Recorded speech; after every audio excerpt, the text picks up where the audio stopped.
Hi hello నమస్తే. Welcome to Sanju tax 59. So యథావిధిగా ఈరోజు ముచ్చట ఏంటంటే మన యొక్క ఫ్రీ బస్ ఉంది కదా, దాని గురించి అయితే ఈరోజు మాట్లాడదాం. ఈ ఫ్రీ బస్సే కదా, ఇట్స్ కామన్ ముచ్చట అని అనుకుంటారేమో, కానీ కాదు. కానీ దీంట్లో ఉండే ఆ వే ఆఫ్ స్ట్రగుల్స్ ఏమున్నాయో మనమైతే ఈరోజు మాట్లాడదాం. అసలు ఏంటి దాంట్లో ఉన్న లోపాలు ఏంటి, అసలు ప్రయోజనాలు ఏంటి, రెండైతే మనం మాట్లాడదాం. ఏంటంటే ఫ్రీ బస్ స్కీమ్ ఇప్పుడు డిసెంబర్ 9, 2023 నాడైతే ప్రవేశపెట్టారు. మన సజ్జనర్ సార్ తెలుసు కదా మీరు, ఆయన చేతుల మీదనైతే ఇది ప్రవేశం అయితే జరిగింది. యావత్ తెలంగాణ మొత్తంలో ఇది వర్తించబడుతుంది.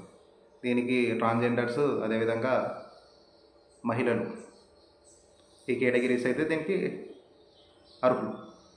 అయితే ఈరోజు ముచ్చట ఏంటంటే, మరి అసలు ఇది కరెక్టేనంటారా? ఇప్పటికి 20 నెలలు అవుతుంది మన కాంగ్రెస్ ప్రభుత్వం పరిపాలించబట్టి.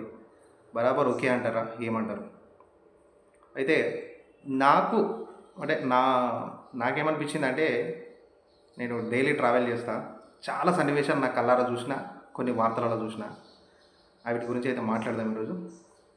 నేను చూసిన సన్నివేశం ఏంటంటే, బస్సులో ఇద్దరు ఆడవాళ్ళు కొట్లాడుకుంటారు, సీటు కోసమో దేనికోసమో ఎట్లా కొట్లాడుతారు. చుట్టూ ఉన్న జనాలు అయితే అందరూ చూస్తూ ఉన్నారు, ఆపుతా ఉన్నారు, చేస్తూ ఉన్నారు. నాకు వచ్చిన డౌట్ ఏంటంటే, ఇద్దరు కొట్లాడుతారు దేనికి? సీట్ కోసం అనుకుందాం. కనీసం అండర్స్టాండింగ్ ఉండదు వాళ్ళిద్దరికి. దీంట్లో ఓన్లీ తప్పు రేవంత్ రెడ్డిని అందామా, లేకపోతే ఆ కండక్టర్ డ్రైవర్ని అందామా, ఎవరిని అందామా? కనీసం మినిమం కామన్ సెన్స్ అంటారు కదా, ఎందుకు జడలు పట్టుకొని మరీ కొట్లాడుతున్నారు? ఇక్కడ ఎవరిది తప్పలేదు తెలుసా, వాళ్ళిద్దరిదే తప్పు. అవును, ఎందుకమ్మా అంత కొట్టాల్సిన పరిస్థితి ఏముంది? ఓ ₹1,00,000 అప్పు తీసుకొని కొట్టిందా? సీటు కావచ్చు, కనీసం కాలు జరిగిందేమో, దానికి అంతలా రియాక్ట్ కావాలా మీరు? అవసరమా? ఎంత ₹30, ₹50 టికెట్ బయట ఆడకపోతే దానికోసం కొట్లాడుకునే స్టేజ్, ఒక ₹50 కోసం కొట్లాడుకున్నట్టు. మరీ అంతలా, మరీ అంటే ఇక వన్ ఆఫ్ ది వర్డ్ చిల్లర అంటారు అనద్దు, కానీ అంత దిగజారడం దేనికి? దీంట్లో ప్రభుత్వానికి తప్పు కాదు, రేవంత్ రెడ్డిది తప్పు కాదు, అదేవిధంగా మన కండక్టర్ డ్రైవర్ వాళ్ళది కూడా తప్పు కాదు. మీది కొట్లాడుకునేట్లు మీదే తప్పు. ఇచ్చిండు ఫ్రీ స్కీమ్, దాన్ని వాడుకునే జ్ఞానం అనేది మనకు ఉండాలి. ఇదొక అంశం. దీన్ని పక్కన పెడితే, ఫుట్పాత్ మీద నిలబడిన పరిస్థితులు, మహిళలు, వృద్ధులు కూడా ఆల్మోస్ట్ ఫుట్పాత్ అంటే మనం ఎక్కే స్టెప్స్ ఉంటాయి కదా అక్కడ. ఇక నాకు చూసిన తర్వాత ఏటేటో అయింది. ఇక అనద్దు కానీ మాటలు. ఎందుకమ్మా ఒక వృద్ధాపులో ఉండే మహిళ ₹50, ₹30 పోయి ఆటో పోతావు నువ్వు? అంత దాకా నువ్వు ఆడ నిలబడు, నీకు ఎందుకు అంత తగిలిపోయేమైంది? నేను ఎక్కేటప్పుడు ఇట్లా చూసిన, అంటే నా కళ్ళతోటి. ఆమె ఏంటంటే ఈ డిస్క్ ప్రాబ్లం, నడుముకు సంబంధించిన ప్రాబ్లం ఉంది. అది ఉంటాయి కదా, పట్టేసుకొని ఎక్కుతుంది. వాళ్ళు ఏంటంటే యూత్, కాలేజు ఉన్నారు పిల్లలు, అక్కడ ఆమె ఎక్కుతున్నది. నేను అన్నా, అంటే ఆ సందర్భంలో నేను ఉండి, నేను కూడా అదే ఆ స్టెప్ దగ్గరనే ఉండి, పడితే వస్తావు ఆ మాట అన్న. నువ్వు హాస్పిటల్కి పోతున్నావు, ఏడిపోతున్నావు, ₹30 పెట్టి పోతున్నావు కావచ్చు, పడితే 3 లక్షలు అవుతాయి. ఎవరు పెట్టాలి అది? అమ్మ నీకు తెలిసి ఉండాలి, ఎవరు చెప్పరు అవి. అంత దాకా దిగజారుతారు ఎందుకు? కనీసం ఉండాలి కదా దాని మీద. మీ ఆరోగ్యం మీద మీకు ఉండాలి. నువ్వు హాస్పిటల్కి చూపెట్టుకొని పోతున్నావు ₹30, దాని ఏమన్నా అక్కడ ₹30 సేవ్ అవుతాయి అని అనుకుంటావు కావచ్చు, కానీ అంత రిస్క్ దాంట్లో పోకు, అట్లా చేయకు. ₹30 పెట్టుకో. మరి నీకు ఎమర్జెన్సీ లేని టైంలో, జనాలు తిరిగిన టైంలో నువ్వు పోతే బెటర్, కానీ తిరిగే టైంలో అట్లా నువ్వు కూడా ప్రయాసపడితే నీ యొక్క ఆరోగ్యమే దెబ్బతింటుంది. This is one of the kind of ఇదొకటి. ఇది పోతే కండక్టర్లు, డ్రైవర్ల గురించి మాట్లాడదాం.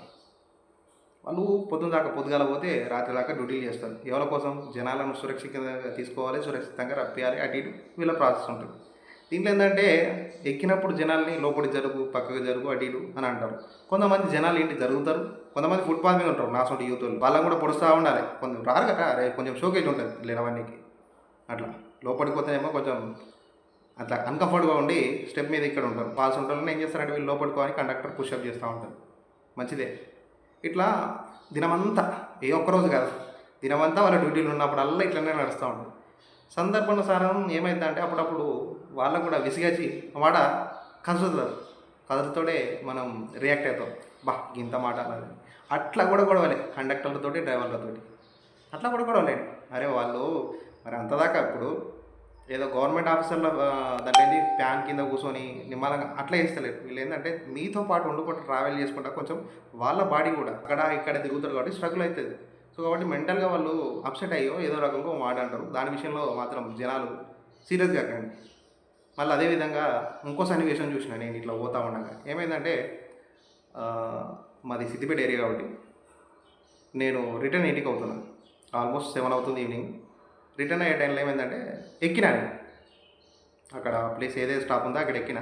ఇంకో ఫ్యామిలీ ఉన్నది. అప్పటికే రష్ బాగానే ఉన్నది. నేను ఫుట్పాత్ మీద కాలు పెట్టి ఒక కాలు ఎక్కిన. అంటే ఫస్ట్ ఎక్కుతుంటే 2 కాలు పెట్టి అంత ఛాన్స్ ఉండదు, కానీ ఒక కాలు పెట్టి ఎక్కి ఇటు సైడ్ పట్టుకొని మూమెంట్ అయినా. బస్సు పోయింది. అయితే అక్కడికి వచ్చిన ఒక కుటుంబం ఉండే పర్సన్ ఏంటంటే వాళ్ళ ఫ్యామిలీలో ఒక 2-3 డ్రాప్ చేసి వెళ్దామని బస్సు ఎక్కించి వెళ్దామని అయితే అనుకున్నాడు.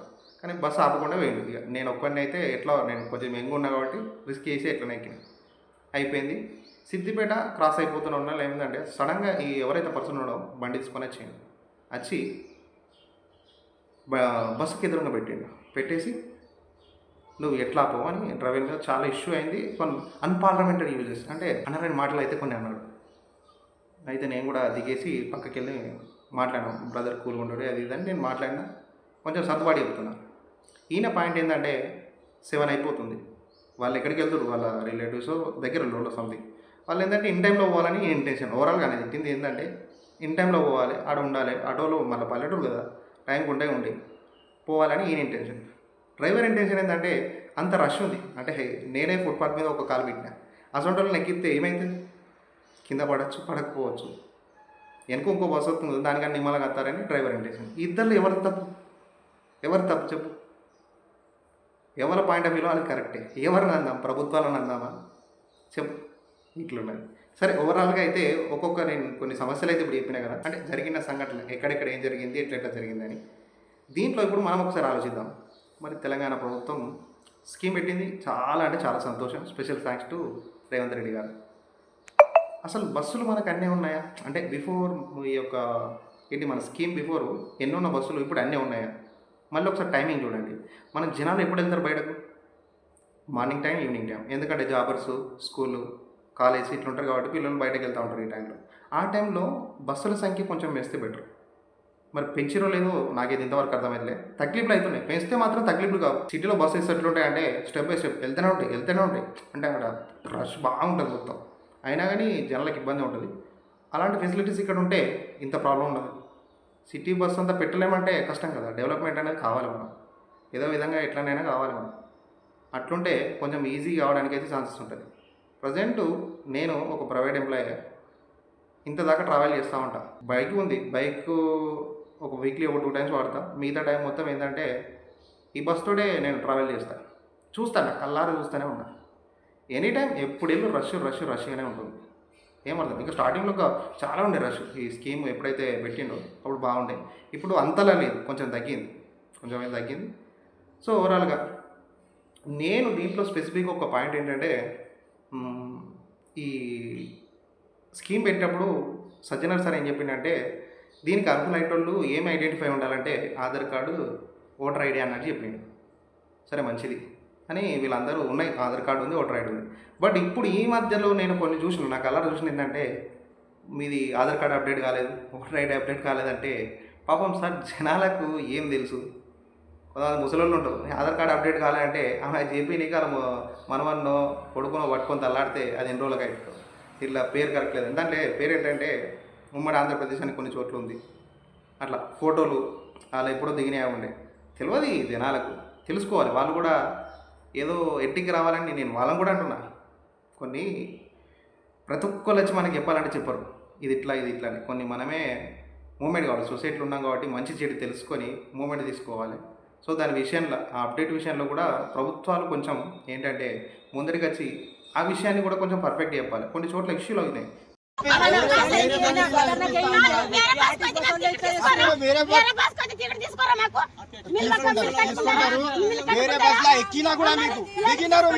नहीं जी, आंध्र भैया वो पुराना उम्मड़ी आंध्र प्रदेश था ना, उम्मड़ी आंध्र प्रदेश था ना, वो आधार कार्ड तेलंगाना का आधार कार्ड अपडेट करके चलाना है। तेलंगाना आधार कार्ड नहीं है। नहीं, हिंदी में बोलता हूँ, हिंदी में बोलता हूँ, हिंदी में बोलता हूँ, सुनो, तेलुगु में ही बोल, जब से तेलुगु में बोल। మేము ఎప్పుడైనా ఈవిడి మీద పోయినాము, ఈ వాళ్ళు ఆయన కొత్త చేస్తున్నాడు మాకు ఆధార్ కార్డు అవినాడు ఇవినాడు అనుకుంటా.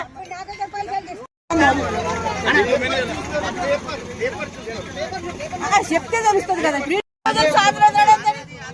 బస్సులో ఎక్కడ చెప్పవచ్చు. అంటే సో ఇలాంటి విషయాల్లో కొంచెం ప్రజలు కూడా అంటే ఎవరైతే ఎక్కుతారో మహిళలు వృద్ధులైనా సరే ఎవరైనా సరే అందరికీ తెలిసే విధంగానైతే ఈ మూమెంట్ అనేది పోవాలి. రిస్క్ అవుతుంది, ఫ్రీ బస్ అనేది రిస్క్ లేకుండా అయితే లేదు, రిస్క్ ఆల్మోస్ట్ ఉన్నది.